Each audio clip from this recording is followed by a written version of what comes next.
Bana, kabla sijaendelea na chochote, naomba weke tusi lolote kuhusiana na urefa. Tusi lolote. Weka tusi moja tu afu mwachie na mwenzio. Bana, ni bonge moja la mechi Tanzania dhidi ya Morocco. Tanzania ameonewa japo amefungwa goli 1-0 na Morocco amefanikiwa kuingia kwenye hatua ya robo finali. Japo tumeonewa. Mimi nataka kabla sijaendelea tukana tusi moja tu kwa urefa alafu mwachie na mwenzio.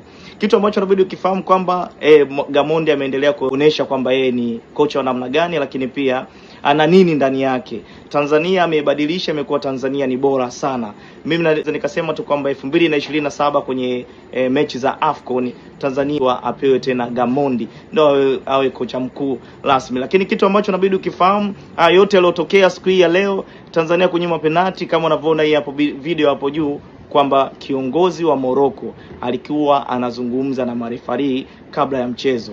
Lakini haya yote ambayo alikuwa anaendelea, kumbuka kwa kuna marais wote wanashuhudia mtanange huu, na hata ile iliyotokea kila mtu kalishuhudia. Ila kitu ambacho kila mtu anatakiwa kukifahamu kwamba Tanzania amecheza vizuri sana, lakini kitu cha kushangaza sana katika matukio yote Tanzania ambayo yamekuwa ya utata, hakuna captain yoyote ambaye anaenda kutetea. Kiukweli hatuna makapteni ambao wanaweza kwenda kuzungumza na marefari.